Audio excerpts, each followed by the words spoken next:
caranya gimana sih Pak Yos? Caranya gimana jadi crown? Caranya gimana sih supaya sukses gitu kan? Nah, yang saya pelajari dari sudut pandang emotional intelligence, emosi itu, cara itu kan 100 orang diajarin cara yang sama, hasilnya beda-beda. Betul. Betul ya? Cara jualan, semua belajar yang sama, hasilnya beda-beda.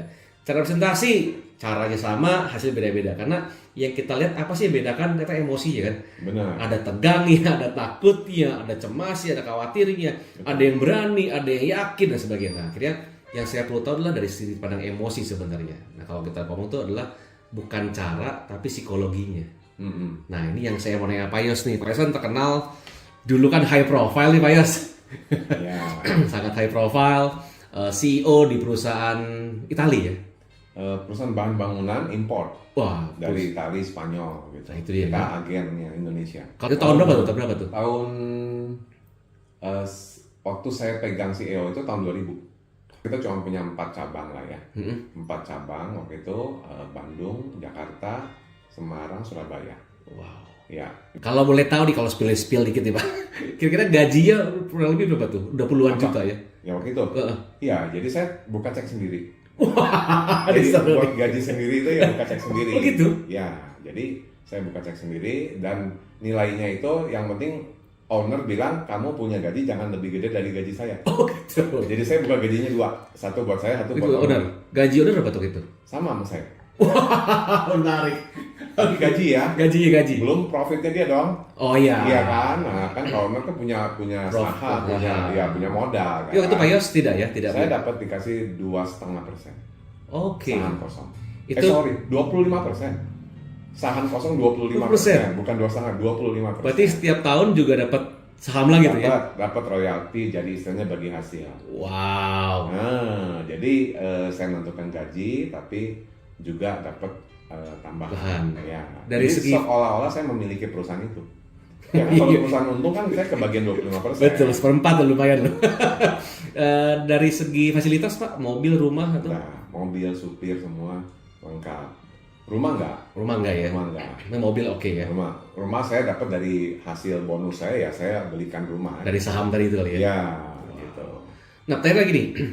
Seorang Pak Yos CEO, profil udah luar biasa, dapat saham di perusahaan, udah high profile gitu, kok masih mau di MLM Pak? Akhirnya saya tahu ya, Ya. saya tahu di data saya mengatakan bahwa Pak Yos ini akhirnya mengundurkan diri, resign dari perusahaan, dari CEO-nya, Ya. dan terjun ke perusahaan MLM. Kok mau Pak? Ya. Jadi ceritanya mungkin nggak langsung tiba-tiba Nah, mau, yes, ya kan? iya. Jadi karena kan ya itu agak aneh kalau tiba-tiba langsung mau. Tapi ada cerita sebelumnya. Boleh tuh? Nah, jadi kan gini, dari waktu saya kerja kan saya nggak langsung tiba-tiba jadi CEO. Ya. Saya mulai merintis dari seorang salesman.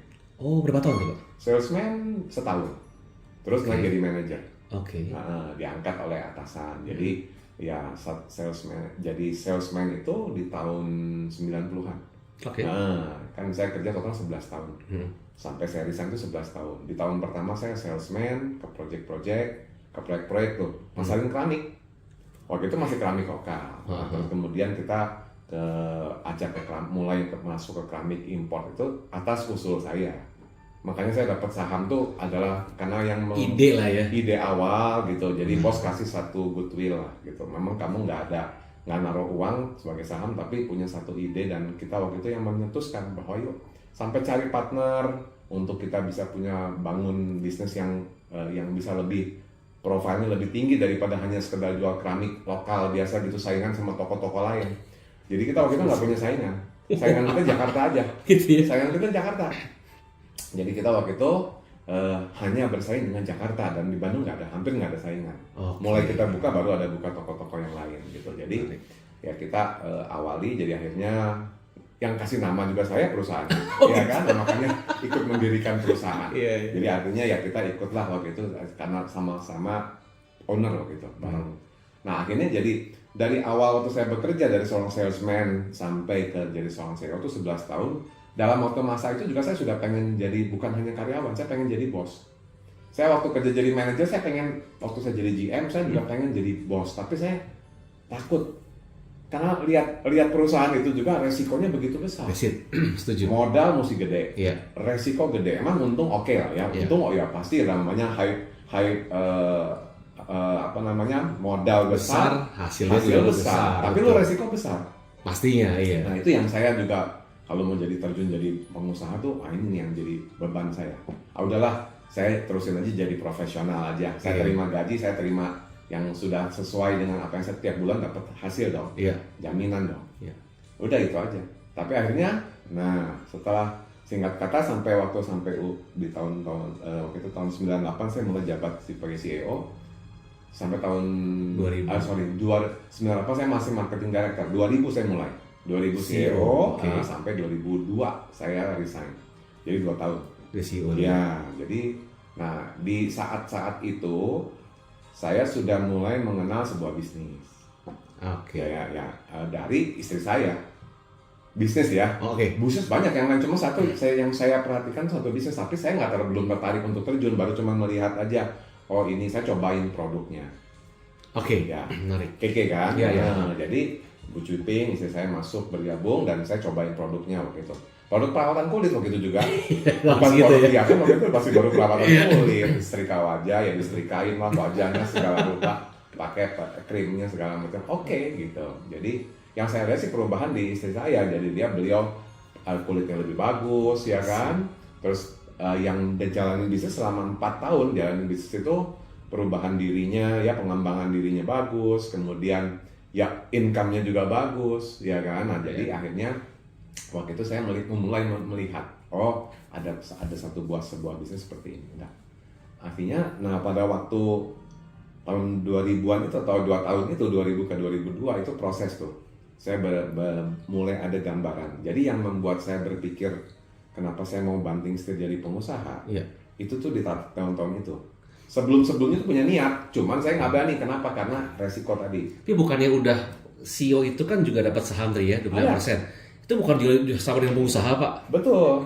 Tapi gini, ya setinggi-tingginya satu jabatan ya, kita tetap sebagai karyawan. Setuju. Walaupun Iya, dapat kan? saham juga ya, saham kosong Iya, sebagainya, saham kosong. tidak memiliki lah ya. Satu hari kalau saya harus turun, Nah. kan saya kehilangan itu semua. Betul, ya oke, kan? paham. Itu saat saya menjabat saja. Betul. Oke, tapi setelah itu kan saya ya kalau saya copot jabatannya kan Nggak dapat ya, lagi. ada lagi. Iya. Fasilitas semua saya kembalikan kok.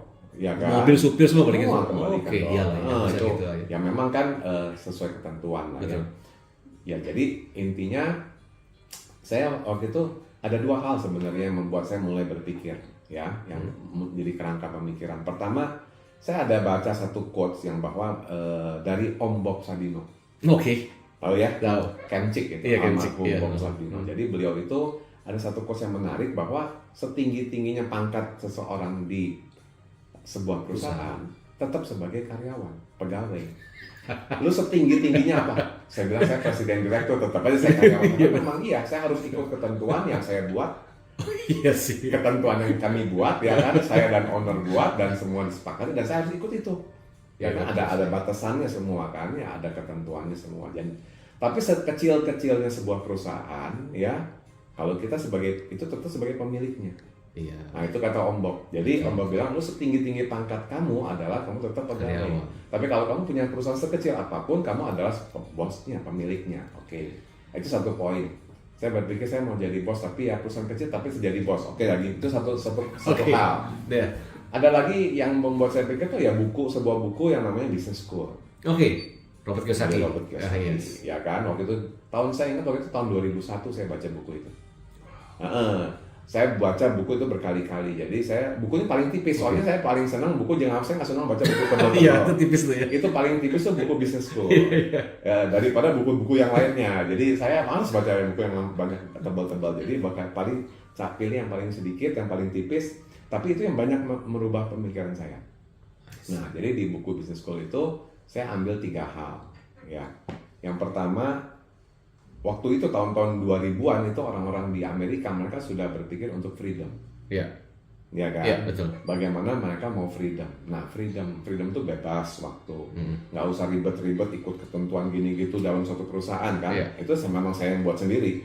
Nah, jadi kedua kalau kita bicara freedom itu bicara yang kuadran itu loh ya, ada 4 kuadran Yes, itu kan, ya. kuadran kiri sama Kuadran kuadran kanan, kanan. Nah jadi saya berpikir setinggi-tingginya saya juga, saya seorang kuadran kiri, ya kan, Yes, betul. yang punya jaminan memang iya saya terjamin Betul. semuanya, iya kan, terjamin gaji semua tiap bulan ada. Saya kalau kuadran S kan kata kuncinya adalah kemandirian, ya kita harus bisa mandiri, Ya. ya kan. Nah, kuadran kanan yang namanya kuadran B itu bisnis adalah membangun kekayaan. Nah, saya mau jadi orang kaya dong. Yes. Ya kan? Iya. Seperti owner saya. Nah, dia pemilik tuh. Dia punya seperti kuadran kanan kan punya sistem dan Sistemnya, sebagainya. oke. Satu lagi kuadran kanan adalah I. Investor. Iya. Investor itu kata kuncinya adalah punya passive income. Ya kan? Istilahnya yang punya kebebasan waktu dan kebebasan Dan finansial. Itu yang saya pengen itu seperti sana. Nah itu yang saya mulai berpikir, oh gitu. Jadi ini nih ada 4 poin, saya mulai mengenal tuh di situ tahun 2001. Oh, I see. Nah jadi saya CEO, saya di kiri, Betul? ya kan. Nah saya mulai belajar di situ. Oke, kalau gitu bisnis ini saya mulai mengenal KK Indonesia ya tahun-tahun 90 mulai pakai produk saja. Ini kan bisnisnya network marketing, Iya. MLM. Iya. Jadi ya saya mulai, tapi saya nggak tertarik bisnisnya, saya cuma pakai produk. Produknya dulu. Dengan tadi saya baca buku, dengan Om Bob punya itu, saya mulai berpikir. Kemudian saya diajak Bu Cuping pergi ke Eropa, Wow. gratis. Waktu itu 14 hari, 9 negara kita pergi. Oke. Ya saya sering ke Eropa, tapi saya kerja. Oh, dulu ya pas di CEO ya. Seminggu saya di Eropa, saya kerja ya. Pameran, ya kan, ke pabrik, pilih produk, sampai ke shipment ke Indonesia semua saya uruskan ya. Iya. Ya karena tanggung jawab kita dong, Betul. milih barang kalau nggak laku kan kita yang tanggung jawab ya kan. Ke bos kita nggak mau tahu, yang penting pokoknya harus untung sekian, cuan segini aja harusnya. Lo mau gaji berapa terserah, mau masukin barang segimana banyak boleh. Yang penting harus cuan sekian. Oke. Dari modal kita, ya kan dia tanam modal ya harus ada cuan. Jadi itu kawan dari kerja ya, bukan jalan-jalan tuh ya. Ya, itu mah full. Ya paling cuma sehari lah. Kalau boleh dibilang buat main-main sehari. Sehari dong. Nah, kita di Bologna, Italia Selatan, kita ke Milan paling yang paling dekat ya. Iya. Menara Pisa aja kita nggak pernah. Oh gitu ya? Nggak pernah, saya udah lebih dari 7 kali saya ke Italia. Belum pernah ya? Belum pernah. Nggak ada sempat. Colosseum Jauh. juga? Roma masih jauh. Oh, masih jauh lagi. Oh, jadi Iya, Roma jauh itu sekali ya? di selatan, Iya, iya. Bologna. Jadi Roma itu yang paling dekat kita Milan ya. Pisahnya saya nggak tahu. Nah, bersama waktu itu Bu Cuping ngajak bareng-bareng Keke. Oh. Dapat reward dari Keke. Iya. Jadi diajak lah karena dapat lebih dari 1 tiket. Waktu itu Bu Cuping dapat 2 tiket kan. Emang lihat waktu itu dia dapat reward ke China, 1 tiket pergi sendiri, udah gitu ke berapa kali ajak mama ke Malaysia atau apa.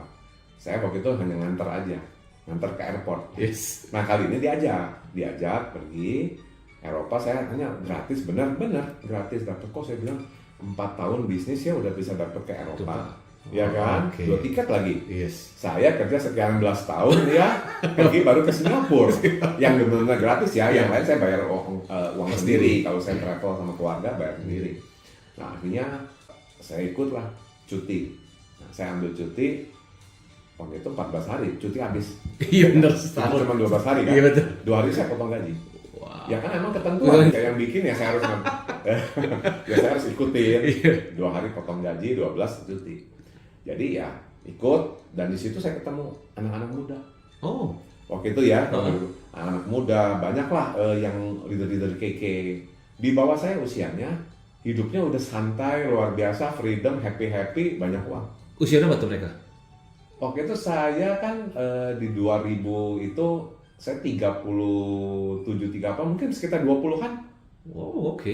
Iya kan? Yes. Umurnya 20-an, saya waktu itu udah mau 40. Iya kan? Nah, jadi setengahnya saya. Yes. Tapi hasil mereka, hidup mereka mungkin jauh hasilnya mungkin di atas saya. Oh. Bahkan waktu ke Paris aja beli tas, Louis Vuitton apa gitu gampang banget. Beli buat orang tua, beli buat pacar, wah luar biasa. Saya bilang ini gaya hidupnya. Tapi mereka punya hasil besar memang. Yes. Nah itu dari situ saya mulai kenal bisa Andrew Ho, Oh, oke. founder Founder KK, ngobrol. Kemudian juga dengan leader-leader KK yang luar biasa ya di seluruh Indonesia. Nah itu salah satu juga yang membuat saya jadinya proses itu tuh. Udah dapat, udah dengar quotes, udah baca buku, udah ketemu sama mereka itu yang seperti itu gaya hidupnya, lifestyle-nya. Wah ini saya bilang ini, nah saya mulai melihat gitu, KK ini. Jadi bisnis ini saya mulai melihat dan kemudian saya mulai masuk ke pemikiran bahwa oke, saya kayaknya udah saatnya nih. Karena saya lihat di business school waktu itu disampaikan bahwa satu orang mau freedom. Iya. Itu kalau mau freedom harus kuadran kanan. Iya. Ya, business Betul, owner betul. atau jadi investor. Betul. Nah, business owner harus punya sistem, bisnis yang punya sistem. Iya. Oke, saya kerja, saya bikin sistem, tapi saya bukan pemiliknya. Iya. Nah, ini saya punya sekarang sebuah bisnis. Oke. Tapi bisnis apa kan? Nah, saya melihat ini KK kok apa nih sudah mulai masuk nih ke bisnis. Mungkin bisa jadi B-nya ini. Kemudian yang saya baca lagi dari buku Business School itu adalah yang kedua, bahwa era jaringan. Oke, that's okay. Iya kan? Iya. Nah, jadi kalau punya sebuah bisnis itu harus masuk ke pemasarannya dengan jaringan. Dan terbukti saat ini bahwa orang-orang terkaya di dunia nomor 1 sampai nomor 10 itu sudah bicaranya semua jaringan. Ya kan? Kita kalau lihat orang terkaya di dunia, Bill Gates lah ya, kita bicara. Itu orang nomor 1 nomor 2 lah ya, antara itu tuh. Itu Microsoft. Sekarang siapa sih yang nggak pakai Microsoft Windows ya Yes, di betul. laptopnya, Betul, ya betul, kan? betul. Mungkin 7 miliar orang di dunia, separohnya atau lebih bahkan yang pakai Microsoft. Betul. Facebook, Iya, WhatsApp, social itu kan media. sudah Facebook, WhatsApp semua Yes. sedunia. Itu apa ibaratnya kalau kita bicara negara penduduk terbanyak bukan China lagi, Yes. negara Facebook. Iya, betul. Presidennya Mark Zuckerberg. Meta ya, Meta. Ya, Meta itu. Iya. Jadi itu kalau kita bicara itu yang orang terkaya di dunia. Ya. Jadi itu yang saya lihat bahwa membangun jaringan. Jadi akhirnya saya melihat bahwa KK ini perusahaan jaringan, ya kan?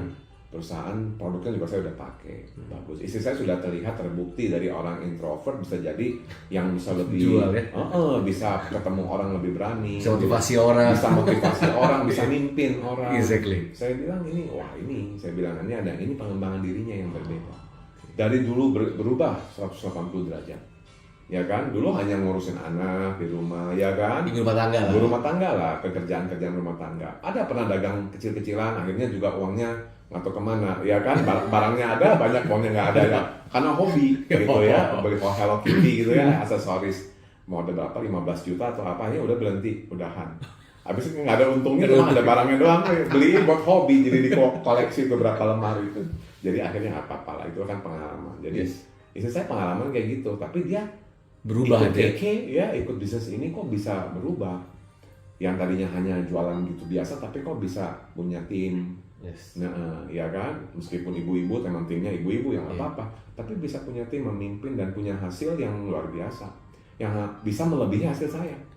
Oh, Nah, itu dia ya. Ya, saya waktu itu pernah bilang iseng-iseng dan saya pikir nggak mungkin. Kalau kamu punya penghasilan, kalau kamu punya penghasilan di bisnis ini bisa lebih gede dari saya ikut kamu deh, berhenti. Itu cuma istilahnya cuma iseng-iseng ngomong dan saya yakin nggak akan capai, ya kan? Karena kan ya perusahaan biasa lah gitu ya, MLM dan sebagainya. Saya nggak ngerti. Udah, iya gitu aja. Oke, jadi dia juga iya aja gitu. Nah, akhirnya nggak pernah ngajak saya berbisnis, nggak pernah ngajak. Cuman yang ngajak pergi jalan-jalan aja. Ngajak bisnisnya enggak. Oke. Jadi saya cuma ngomong seperti itu, saya mengungkapkan sendiri. Dan akhirnya waktu saat memang hasilnya lebih besar dari saya, ya udah dong, saya udah pernah ngomong ya. Wah, saya bilang ini saya udah ngomong ya kan, udah lihat KK-nya, udah lihat buku, udah lihat ini. Nah ini jadi memutuskan, akhirnya saya coba ngomong sama bos, sama owner, ya kan. Sampai dia juga bilang, apa yang kurang? Apa yang kurang, gaji kurang tambahin aja. Ya kan, kalau saham jangan minta lebih, soalnya memang kan nggak segitu, ya, betul, itu aja goodwill ya. Betul. Saya juga nggak berani minta, saya bilang saya nggak minta nambah apapun kok. Saya bilang saya cuma mau surat resign aja. Dia bingung kan gitu, apa yang kok? Ya udah, gitu. Saya bilang saya mau sedangkan usaha sama istri. Bos saya pikir mau buka toko lagi kayak bahan bangunan lagi, ya kan? Iya, ternyata bukan. Bukan, saya bilang kalau saya mau bahan bangunan saya terusin aja di sini, ngapain? Saya bilang ya kalian mau buka lagi katanya. Tapi memang begitu saya resign tuh banyak orang-orang langganan bukan langganan ya, teman-teman di Jakarta yang udah pada ngajakin. Yuk buka yuk. Orang saya gitu. Buka, gue modalin deh, lo jalan. Teknik konten bagus soalnya. Iya. Saya bilang enggak, saya kalau mau tetap bidang sama ya ngapain saya keluar kan gitu. Iya kan. Ya saya sudah owner juga kan di situ, dapat kebagian saham, benar nggak? Iya kan. Nah jadi saya udah nggak mikir bidang itu. Akhirnya sekarang bos saya juga tenang dan sekarang jadi pemakai saya. Luar biasa. Nah, masih hubungan baik. Gini Pak Yos, ini kan tadi kan cerita itu thank you banget ya udah tahu bos sejarahnya kenapa Yos akhirnya bikin itu jadi bisnis. Ya, Tapi kan masalahnya gini, waktu jadi CEO punya tim, Ya. punya karyawan, punya bawahan, betul. punya pamor yang luar biasa, sangat high profile bisa dikatakan CEO lu, Chief Executive Officer. Ya, Pernah nggak sih ngerasa malu waktu pertama jalanin keke, jualan, pertama join MLM ya? ya, Status bahwa sekarang distributor MLM, ya, seringkali dipandang sebelah mata bahwa MLM kan itu bisnis rendahan, bisnis biasa aja, atau bahkan orang bilang bahwa ini bisnis untuk orang sudah hopeless, yang sudah nggak ada kerjaan, bingung mau kemana, bingung mau ngapain, akhirnya ber-MLM. Pernah nggak sih ngerasa malu atau merasa kayak minder bahwa, kok saya jadi gini sekarang ya? Pernah ngalamin itu nggak Pak? Jadi kalau pandangan orang yang terbawa MLM itu adalah bisnis yang apa tadi? Rendahan, hopeless. Ya. Itu saya baru tahu setelah saya jalanin. Oh gitu ya? Untungnya saya belum tahu. Belum tahu itu ya. Kalau itu mungkin saya mikir-mikir lagi. Tapi nggak apa-apa, justru seru.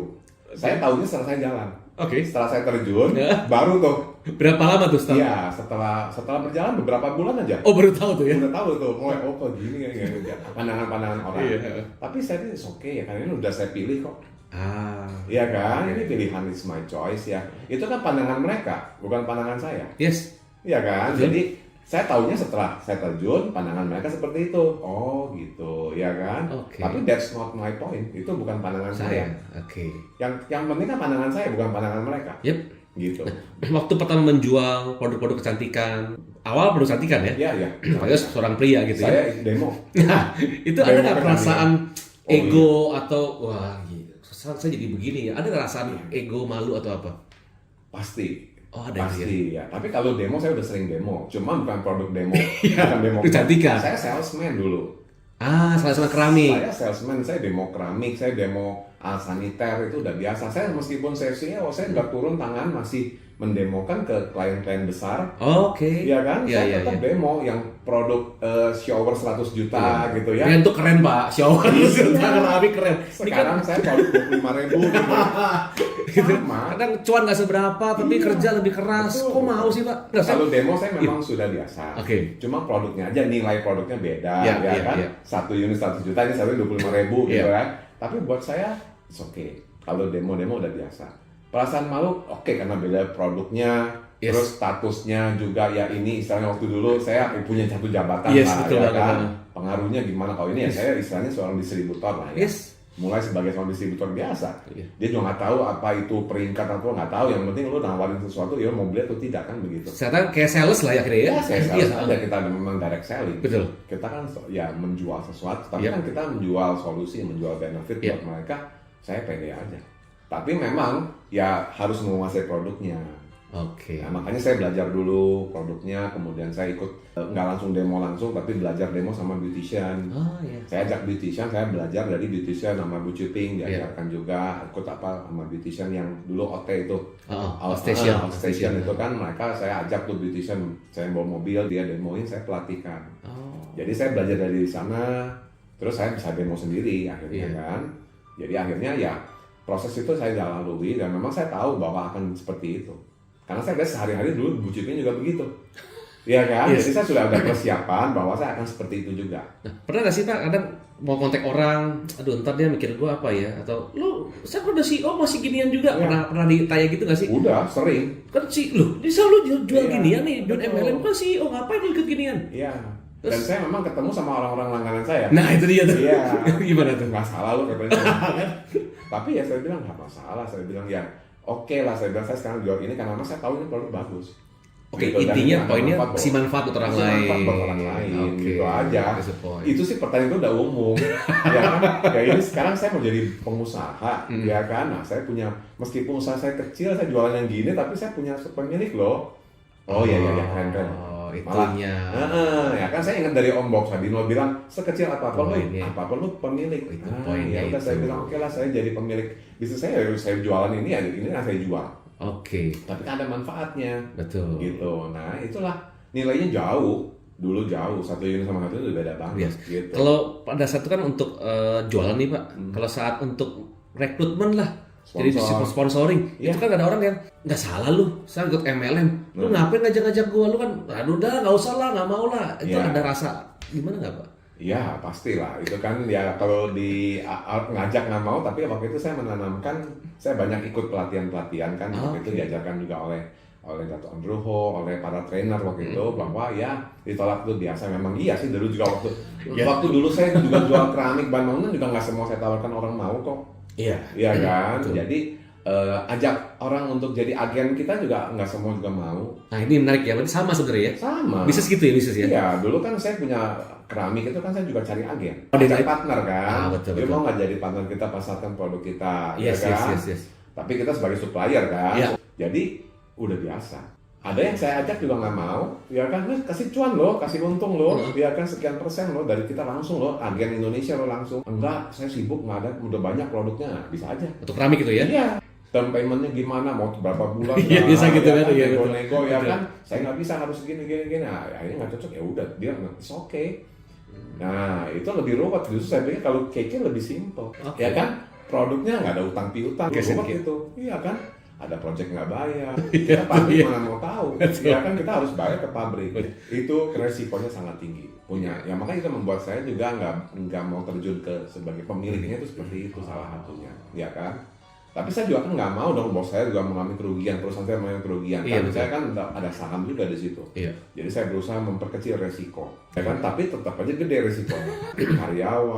Karyawan sakit, karyawan meninggal, karyawan kecelakaan, wah segala. So waktu lagi Pak Yos setelah langsung banting setir gitu ya, udah jadi pebisnis MLM, mau ada omongan miring apapun, mau dihina apapun, steady aja dan tetap go on aja ya. Ada nggak sih sedikit rasa? Iya juga ya, aduh kok saya gini ya, ada ngerasa gitu? Ya kata-kata itu ada aja, kata-kata istilahnya kayak nyamuk kecil gitu lah. Iya. Little voice gitu. Nah untuk little voice. Untuk menanggulangi ini gimana caranya Pak? Ya udahlah, saya lebih fokus aja, udah ini kayak kena nyamuk ya, kibet ini aja jalan lagi, udah itu hanya hal kecil yang penting jalan lagi. Little voice itu bisa terjadi lah ya. Yes. Ya mental block kecil-kecil gitu loh. Apa mungkin saya pilihannya salah nggak nih atau apa. Yes. Tapi saya pikir ya kita udah komitmen. Itu aja yang penting. Karena saya udah pilih ya sama seperti kan kata orang kalau misalnya kita bukan mau pacaran lagi, kita udah menikah, udah komitmen aja. Apapun yang kita jalan, yang penting kita yakin bahwa ini satu hari akan hasilnya bisa kita nikmatin dan memang terwujud. Berapa tahun tuh Pak Wati? Dan itu juga memang kan waktu sebelum saya mutusin, waktu itu saya juga sempat sebelum saya mutusin resign, itu saya kan calling sama Mr. Andrew Ho. Oh ada ya Pak ya? Ada. Saya waktu itu kan saya call Mr. Andrew Ho, founder. Yes. Kan ketemu di Eropa waktu itu. Mr. Ho saya bilang saya ingin saya mau rencana full time di KK. Saya mau resign dari CEO saya. Kira-kira bisa kasih jaminan apa? Bos, ini potensi nih. Bukan menenangkan saya. Oke, jawabannya adalah simpel aja. Andrew Ho bilang, Pak Jos, sukses Bapak itu di tangan Bapak. Iya. Tanggung jawab saya KK. Yes. Kalau KK gagal, Andrew Ho orang pertama masuk neraka. Wow. Dan itu saya dengar 2 tahun lalu, beliau juga ngomong seperti itu. Wow. Dari sekarang ya. Iya. Dan itu saya dengar 20 tahun yang lalu. Sampai kemarin 2 tahun lalu ngomongnya masih sama. Dan itu komitmennya beliau luar biasa. Jadi seorang founder, seorang yang pemegang perusahaan ini mengatakan seperti itu tanggung jawab moral. Bukan iming-iming, pasti sukses dan sebagainya. Bukan ya. Tangan di tangan Anda. Jadi akhirnya saya berpikir waktu itu, ini perusahaan ini punya pemimpin yang serius betul-betul mau membuat perusahaan ini maju. Kalau saya maju atau enggak di tangan saya. Yang penting perusahaan ini harus maju. Artinya kan saya ikut perusahaan ini, artinya bisa ikut maju dong. Iya. Nah gitu. Jadi akhirnya udahlah saya memutuskan untuk bergabung. Saya tulis pengunduran diri, ya saya bawa ke perusahaan. Proses 6 bulan, ya kan, untuk resign. Wakil saya waktu itu, ya saya latih. Akhirnya mereka dia yang terusin. Jadi sebagai seorang Yos Martono yang CEO, bisa melihat bisnis MLM. Ya. Akhirnya berjuang, berkembang sampai sekarang gitu ya. Ya. Jadi apa sih Pak yang sebenarnya Bapak lihat dari MLM itu sendiri? Kenapa yakin banget bahwa ini bisa untuk masa depan saya? Ya, satu dari yang saya lihat dari berbagai sumber, dari orang-orang pinter kayak Robert Kiyosaki itu juga orang yang punya passive income-nya udah masif ya. Dan dia merekomendasikan. Bahkan dia ditulis dalam buku dia, kalau saya nanti nggak ada, saya bangkrut usaha saya akan pilih masuk sini. Kan dia kan nggak menjalankan. Iya betul. Tapi dia merekomendasikan. Oke. Dan ada yang bertanya, kenapa Bapak nggak menjalankan? Kalau saya nanti bangkrut, Saya saya udah kaya. Iya Saya betul udah sih. punya passive income-nya juga udah banyak. Iya betul. Kalau saya satu hari bangkrut, saya akan jalankan itu. Itu. Nah, karena dia tahu ini satu potensi yang sangat Oke, besar. satu berarti dari Robert Kiyosaki. Itu adalah satu poin yang membuat saya lebih yakin. Oke. Kedua, kenapa saya pilih KK? Karena saya lihat istri saya udah bicara dengan founder, saya pakai produk, saya lihat sudah waktu saya berapa hari bersama itu lifestyle-nya sudah ada buktinya, sudah ada proven-nya. Nah, jadi ya tinggal dari sayanya. Saya mau berjuang, Bang. Ya kan? Lahan begitu luas. Ya kan? Banyak waktu itu juga perusahaan yang setelah saya bergabung menawarkan yang lain lagi, tapi saya udah ambil komitmen ya inilah. Oke. Ya kan? Pilih. Nah sekarang Pak Yos sudah menjadi posisi tertinggi sebagai Royal Council Director di KK Indonesia di satu perusahaan MLM yang luar biasa sekali. Ada nggak sih Pak rasa-rasa bahwa pada saat mau balik, kan sering bilang go basic, gitu kan? Do basic, presentasi lagi, jualan lagi. Ada nggak sih Pak masa, oh ini CEO atau mungkin Crown turun ke lapangan lagi, demo lagi, ngobrol-ngobrol sama teman-teman lagi? Ya. Apakah masih ada egonya atau nggak ada Pak? Kayaknya sih sudah hilang tuh ya. Udah hilang. Itu 20 tahun lalu ya. Iya, gitu. Jadi ya selalu kan kita juga menyampaikan bahwa kita harus melakukan hal itu dan kita harus mencontohkan. Yes. Jadi CEO yang dulu Chief Executive Officer. Yes. Kalau CEO di KK Chief Example for Others. Woi, mantap. Oke, menarik. Ya kan? Yes. Nah, jadi example, contoh. Ya jadi kita harus dong. Kita leading by example. Ya kan? Jadi CEO juga. Chief example for others gitu. Jadi ya itulah seorang leaders, bukan hanya nyuruh tapi sebagai seorang nyontohin example. Jadi saya merasa bahwa saya tetap CEO di sini juga. Luar biasa. Saya peringkat RCSD, tapi saya CEO di sini. Iya kan? Everyone must be CEO in KK. Setiap orang bisa jadi CEO di KK. Kalau di perusahaan nggak setiap orang bisa jadi CEO. Ya kan? Cuma satu CEO. Ya kan? Presiden direktur cuma satu. Turun baru yang lain ganti. Kalau di sini kan bisa semua bisa jadi CEO. Siap. Iya kan? Saat waktu lagi menjalankan KK Indonesia dan saat peralihan menjalankan KK Indonesia, ada emosi-emosi apa sih Pak yang muncul Pak? Apakah ada ketakutan, ada kecemasan, ada khawatir? Ada. Itu pasti ada ya? Ada, pasti ada. Cuman kan ya emosi itu muncul, tapi kalau kita berpikir lagi, kita sambungkan dengan pikiran kita, ya akhirnya tetap jalan. Emosi itu pasti muncul kan? Ya, pernah nih sih Pak bikin apa kata orang Pak? Apa kata orang ya nih CEO? Apa kata dunia? Iya. Ya kata mereka udah terlalu sering. Terlalu sering ya? Yang penting kata saya aja. Nah itu dia ya? Iya, jadi saya selalu berpandangan bahwa pandangan mereka seperti itu, tapi pandangan saya nggak seperti itu. Mantap. Ya, kata orang gitu, kata saya enggak. Yang apa-apa, yang penting kata orang bebas kok. Yes. Masa kita batasin orang mau ngomong apa? Yang penting sayanya berpikirnya nggak begitu, kata saya nggak begitu. Yang penting ya kita harus jalan terus lah belajar. Kita terima apapun input, pelajarin gitu ya. Tetapi ya kembali lagi apa kita nilai sendiri. Yes. Terakhir Pak, ada nggak sih Pak pesan buat CEO-CEO di luar sana atau mungkin para pengusaha-pengusaha di luar sana yang mungkin hari ini sudah bergabung bersama bisnis MLM atau mungkin yang belum bergabung tapi masih punya ego yang sangat besar sekali. Saya business owner, saya punya tim, saya punya karyawan, masa saya masih mau ini? Tapi lucunya kadang-kadang mereka juga ya pakai produk, sudah mulai menawarkan. Mereka mau tapi ada kayak ganjelan, nanti apa kata orang ya, nanti apa kata dunia tadi ya. Mungkin bakal tanya, lu bisnisnya udah gak jalan lagi nih. Sekarang akhirnya jalan MLM. Atau bahkan mungkin para CEO, lu kenapa emang bangkrut atau lu dipecat dari CEO-nya, akhirnya lu jalan MLM. Ada nggak pesan untuk orang-orang seperti ini Pak, untuk mereka-mereka ini Pak? Siapa tahu jadi berkah hati Pak. Ya jadi saya semakin senang kalau memang lebih banyak ya para CEO yang bisa bergabung dalam dunia bisnis direct selling atau MLM. Jadi karena mengaca pada saya sendiri. Ya itu dia. Iya kan. Jadi saya cuma menghimbau bahwa yang dikatakan direct selling atau MLM itu adalah sebuah bisnis yang hanya rendahan. Itu nggak benar. Kalau menurut saya sudah jalankan 24 tahun. Ya kan, satu bahwa justru nilai bisnis ini sangat tinggi. Nilai bisnis sangat tinggi bahwa kita bisa sukses itu di saat sukses orang lain. Nah itu satu poin. Saya senang membantu orang. This is the business for the poor people who like helping people. Jadi kalau para CEO senang membantu orang, ini bisnis yang cocok untuk Anda. Karena bisnis ini membantu orang lebih sehat, membantu orang punya penghasilan, membantu orang bisa hidup lebih baik. sambil membantu diri Anda bisa berkembang.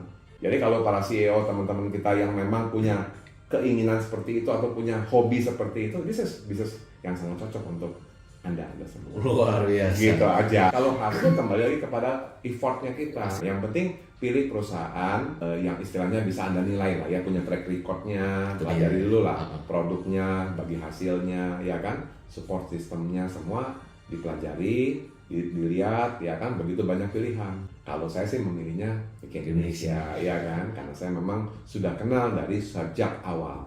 Gitu. Oke, mungkin bisa kasih spill sedikit Pak, apa yang buat Bapak akhirnya eager banget bahwa ini adalah bisnis yang terbaik atau bahkan Bikin Indonesia adalah perusahaan yang terbaik saat ini? Ya karena satu pilihan saya pilih yang terbaik. Yes, apa yang buat Bapak bahwa ini yang terbaik? Karena saya merasa apa yang saya rasakan dari produknya, dari bagi hasilnya, dari manajemennya, dari keluarganya, this is the best for me. Oke. This is the best for me. Maybe the best for you. Ya So kan? dari produknya bagus, Iya. manajemennya juga cukup handal. Nah biasanya kan kalau perusahaan itu adalah akan jadi besar kalau pemimpinnya juga luar biasa. Betul. Apakah Pak Yos sangat kenal dengan pemimpinnya dan Ya, bahkan bisa Komitmen dari pemimpinnya itu. Kalau perusahaan ini gagal, Oke. dia yang pertama masuk neraka. Merinding saya dengar. Saya waktu itu saya merinding waktu saya waktu mau nulis surat resign itu ya gara-gara itu. Itu ya. Udahlah, saya bilang, saya merinding waktu itu, udahlah saya tulis surat resign. Saya belum pernah dengar seperti itu. Iya, saya baca juga. Iya. Luar biasa banget ya. Saya ditawarin banyak temen Ya, itu dia. untuk bikin perusahaan network. Enggak, setelah saya jalan, setelah saya capai posisi puncak, banyak kawan-kawan yang punya modal, ya, yang pengusaha keramik dulu punya modal kan banyak. Iya, Yuk iya, kita iya. bikin yuk kayak kamu bikin. Jual kesehatan kan banyak tuh di China, banyak kita beli kita cari aja Cari aja, supplier ya, jualan. Nanti mau pakai mereknya nama kamu kayak apa terserah. Waduh, saya bilang boleh, asal bisa buka, nggak boleh tutup. Wah. Kalau rugi nggak boleh tutup. Wah, dia Ya udah nih. nggak ada namanya bisnis kalau rugi ya Tutup, tutup. iya betul. Saya bilang kalau buka perusahaan network itu tadi, kalau ini gagal, lo siap masuk neraka nggak? Oh, Saya dengar dari founder KK. Dan saya tanya sama mereka yang punya modal, kalau lo punya mau bangun bisnis network, siap nggak kalau rugi nggak boleh tutup? Nggak bisa. Kalau rugi tutup. Ya udah, kalau gitu ya nggak usah buka lah. Saya bilang kan begitu, ya kan? Iya, Banyak yang nawarin. Yuk kita buka apalah JJ Indonesia, apa Indonesia. Nah, Lucu, kalau lucu. potensi income di MLM apakah bisa mencukupi? Apakah bisa benar-benar inilah potensi income yang saya inginkan selama ini? Ya, harusnya sudah bisa. Karena saya sudah mengalami kok. Oke. Jadi apa yang kebutuhan saya sudah tercover dengan hasil dari itu passive income ya. Kita Yes. bukan dari active income-nya. Dari passive income-nya bisa mencukupi kebutuhan kita. Wow. Nah, itu namanya kan financial freedom. Yes. Kalau dari active income mencukupi kebutuhan itu belum passive masih income, belum yes. passive income, Betul, itu betul, resiko betul. tinggi. Iya. Tapi kalau passive income bisa mengcover kebutuhan, itu namanya Passive passive income. itu namanya freedom lah ya, Freedom, mulai betul. freedom. Jadi dari passive income, bukan dari active income. Jadi gitu. sudah lebih itu juga jadi potensi income di Iya. MLM juga sangat luar biasa sekali ya. Luar biasa banget. Itu sudah disampaikan juga waktu Robert dia. Kawannya banyak yang jutaan dolar tiap bulannya itu udah banyak. Setiap tahun bahkan tiap bulan ada yang mencapai jutaan dolar. Oke. Ya kan di luar sana ya. Kalau tergantung networknya kan. Iya, betul, Tergantung betul. networknya, tergantung omsetnya. Iya, iya. Potensinya bisa mencapai jutaan dolar per bulan. Tapi apakah benar bisa freedom sih Pak? Ya kalau freedom ya tadi saya bilang lah kan kalau freedom waktu kan kita bebas mengatur waktu. Kalau freedom finansial patokannya kebutuhan kamu bisa tercukupi dengan passive income. Intinya adalah bebas mengatur waktu. Bebas mengatur waktu. Bukannya Bukan freedom. dengan ngapa-ngapain. Ah, itu dia. Thank you Pak. Itu kadang orang salah pikir kan. Oh iya, itu harus diluruskan. Iya. Jadi bebas waktu itu bukan kita nggak ngapa-ngapain, ya kan? Itu dia. Bebas mengatur waktu, Yes. ya kan? Lu mau jam 11 malam kerja boleh, Nah, ya itu kan? dia. Jam 2 siang istirahat boleh, Iya, mau iya, tidur, iya, itu terserah. Tapi bebas mengatur waktu. Siap. Yang penting waktunya harus produktif. Menarik. Tetap dong harus produktif, ya kan? Setuju. Bukan ngapa-ngapain.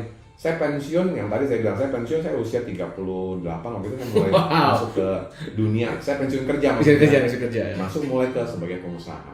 Yes. Nah kalau pengusaha kan nggak ada pensiunnya, Ya nggak ada sih. ya kan? Terserah itu kan yang mau udah bebas waktu, yang mau pensiun nggak ada pensiunnya. Kira-kira kalau dari Pak Yos sendiri pandangannya kapan sih Pak pensiun Pak?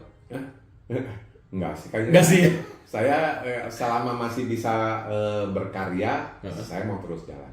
Luar biasa. Yang penting saya enjoy kok jalan ini, bisnis ini, ngapain pensiun? Iya. Iya kan? Ini satu lifestyle kok. Jadi kalau saya anggap kayaknya bukan sebagai sebuah bisnis aja. Ini bukan sebuah pekerjaan atau bisnis, tapi satu gaya hidup. Masa sih kita mau pensiun dari hidup? Kan enggak kan? Nggak ada yang pensiun dari hidup. Ya kan? Hidup must go on, ya kan? Sampai akhir satu hari kita harus pulang. Berapa tahun sih Pak Yos itu akhirnya punya kebebasan waktu sama finansial di MLM itu sendiri? Berapa tahun waktu dari awal berkarir itu berapa tahun Pak? Kalau saya merasakan passive income itu bisa mengcover semua kebutuhan itu ya waktu saya mencapai peringkat crown, waktu itu juga sudah di tahun-tahun berapa ya? Berapa lama tuh? 4 tahun, 5 tahun? Lebih, 5-6 tahun kemudian lah.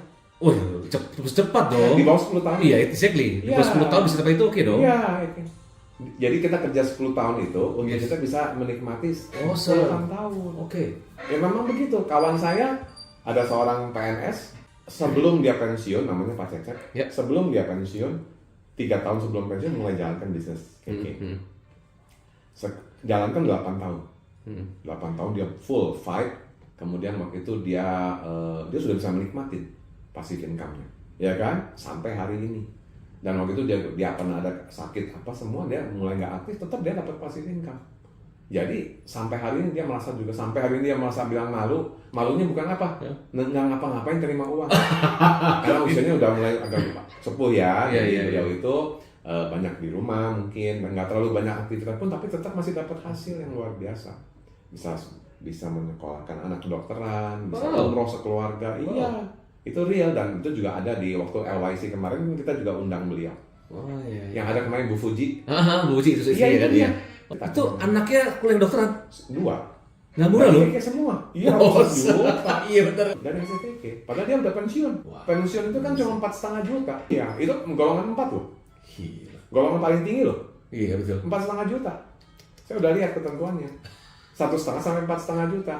Lo mau dokter kek, profesor kek, ya segitu. Tapi bisa menyekolahkan anak, bisa umroh sekeluarga, kan dari mana? Ya kan? Dan passive income-nya dia bisa berapa kali lipat dari gaji pokoknya waktu yang sekarang terima. Itu pun harus kerja berapa puluh tahun dulu. Ya kan? Kalau di sini kan nggak usah tunggu passive income, di bawah 10 tahun sudah bisa merasakan. Asal rajin bangun jaringan. Apakah ini MLM bakal mati gak sih Pak? Industri bakal mati gak sih Pak? Kalau saya lihat sih ini selama orang baik, apalagi di Indonesia, ya kan, potensinya sangat besar. Ya, karena ini bebas, masalahnya waktunya bebas. Ya kan, kita mengatur, bisa dikerjakan di mana saja. Apalagi dengan adanya sekarang teknologi, ya kan, lebih mudah lagi. Jadi bukan mati, bahkan makin hidup. Oke, tambah dikit Pak ya. Saya pribadi lihat Pak, distributor MLM up and down. Ya. Bagus, hancur. Akhirnya malah pindah-pindah MLM. Betul. Akhirnya malah ikut konsep pindah-pindah MLM, akhirnya ujung-ujung gagal juga. Itu ada satu dari distributor, dari manajemen, pindah-pindah ke manajemen. Ya. Pindah perusahaan A, perusahaan B, perusahaan C. Karena apa pindah-pindah? Perusahaan tutup juga. Betul. Owner perusahaan MLM juga sama. Dia mencoba berjuang, akhirnya mati juga. Nah, ini apakah tergantung orangnya, tergantung bisnisnya, atau gimana Pak? Kalau secara industrinya saya lihat ini nggak ada kesana arahnya, ya kan? Ini kan udah bicara hampir 100 tahun industri ini kan, ya kan? Dari mulai yang waktu pertama awalnya mungkin ya di Amerika ya, itu kan udah hampir 100 tahun dan ini terus berjalan, ya kan? Akan terus berjalan. Tapi kalau up and down itu kan dari masing-masing company-nya, dari si perusahaan itu sendiri, dari fundamental perusahaan itu sendiri, ya kan? Dari pemilihan manajemennya, pemilihan produknya, ya kan, komitmen si pemiliknya sendiri, ya kan, apakah dia full komitmen di dalam bisnis ini atau dia juga bisnisnya cuma hanya ini sebagian kecil dari bisnisnya, iya betul, ya kan, ada juga kan yang punya bisnisnya banyak, salah satunya dia buka perusahaan, dia nggak tahu konsep, tapi kan beda dengan orang yang betul-betul hanya ngurusnya ini satu, the one and only, nah itu kan beda lagi, jadi, nah itu kenapa kan Dato' Andromo selalu bicara. Beliau kan pernah menjadi karyawan juga dengan yang lain. Jadi beliau sudah mengalami juga jatuh bangun di sana, melihat berkali-kali pindah. Nah, kenapa? Makanya belajar bahwa kalau mau menjalankan satu bisnis network itu harus full, nggak boleh bercabang lagi, harus. Makanya beliau memastikan bahwa ini harus sukses. Kalau ini gagal, langsung neraka. Gitu. Artinya itu komitmen pribadi, jadi udah nggak main-main banget. Kalau buat perusahaan lain mungkin kenapa bisa tutup gitu ya? Karena memang bukan utamanya, bukan mainnya dia, bukan mainnya. Dia punya usaha, oh bagus ya, emang dia buka. Iya, Udah berapa? Ya kan buka. Ya kan tadi saya bilang rugi tutup. Betul. Itu ada orang bisnis kan begitu, rugi tutup, makanya tutup lagi ya karena dia rugi. Nah, kalau ngomong soal tadi Pak Yos bilang adalah jatuh bangun. Pernah nggak sih Pak Yos jatuh bangun di MLM? Iya, jatuh bangun di MLM sih, jatuh bangun lagi, tapi banyak bangunnya. Bukan arti kata di dalam bisnis yang selalu up, nggak juga ya, pasti ada up and down. Mungkin ditinggal distributornya, ditinggal agentnya, ditinggal apapun. Pernah ngalamin juga itu hal itu ya? Omset drop juga pernah ngalamin juga. Ya, semua bisnis, bukan hanya MLM. Betul. Saya di bisnis yang dulu juga sama. Sama ya. Iya kan, ditinggal agen toko itu udah banyak, bahkan resikonya jauh lebih tinggi. Di sini kita tinggal orang ya udah aja dulu, nggak kasih apa-apa. Cash and carry soalnya. Nggak ada resiko apa-apa. Betul. Iya kan, ya paling cuma perasaan aja. Kita udah bangun, udah effort, terus dia nggak ini lagi itu, oke lah. Anggap lu udah berbuat baik aja lah. Anggap sudah berbuat amal aja, ya kan? Biar tenang kan, emosinya sesaat mungkin muncul, tapi kata masih berpikir udahlah, ya kan kita ambil positifnya aja. Jadi tetap ngalamin juga tuh ya. Semua. Didik orang, bangun udah bagus-bagus, kita hilang diambil orang, dipindah ke lain hati gitu ya. Dulu kita juga waktu di perusahaan sama kok, salesman kita didik ya. Iya betul. Buka usaha sendiri. bisa jadi saingan kita Gitu. lebih keras. Bisnis lain lebih jahat, lebih keras lagi gitu ya. Itu semua di dunia bisnis seperti itulah. Bukan hanya MLM, semua. Setuju. Ya kan lu bangun orang ya, saingan lu sendiri tuh udah banyak. Ya jadi bukan hanya bisnis ini. So what? Ya udah, kita jalanin aja. Oke, mungkin terakhir nih Pak. Ya. Bisnis kan dikatakan harus ada sistem. Pak Yos juga membangun sistem juga. Ya. Apakah di bisnis MLM juga ada sistemnya dan Pak Yos juga membangun sistem sendiri juga atau gimana?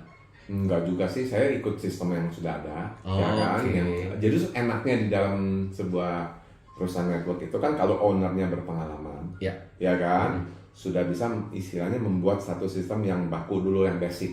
Nah kita ikut itu aja, tinggal kita mengembangkan dari situ, ya kan. Yang penting basic yang tadi hal-hal basicnya ada, sudah digariskan oleh perusahaan kita, ya kan. Nah kita tinggal ngikut aja, karena kan itu sesuatu yang awam buat saya dulu.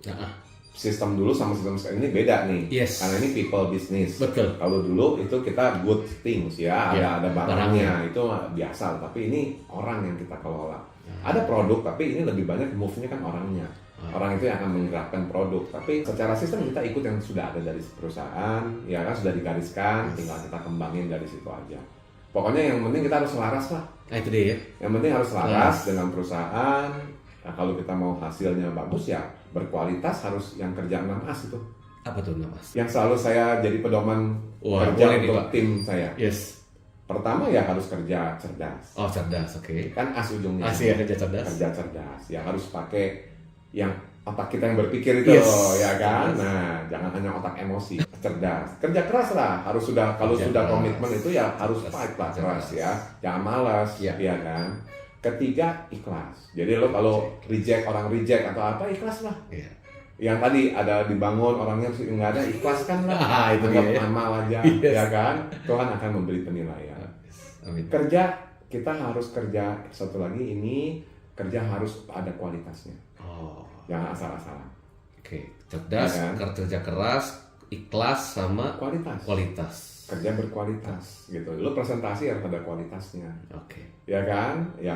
Kita apalagi kita mau apapun harus ada kualitas. Bikin nasi goreng juga harus ada kualitas, ya kan? Ya setuju. Iya nggak? Asal-asalan kan rasanya juga bagaimana? Juga, Tapi ya kualitas yang baik, sesuai ada standar-standarnya kita ikutin.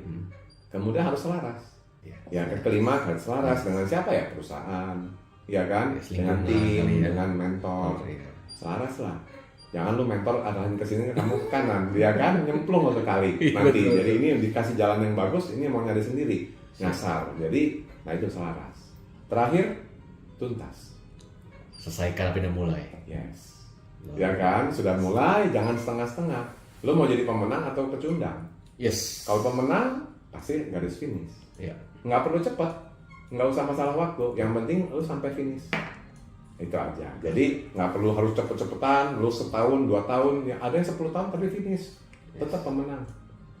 kalau lo berhenti di tengah jalan itu pecundang. Pecundang, ya. Nah, itu aja sih. Keren Pak. Ya, thank you.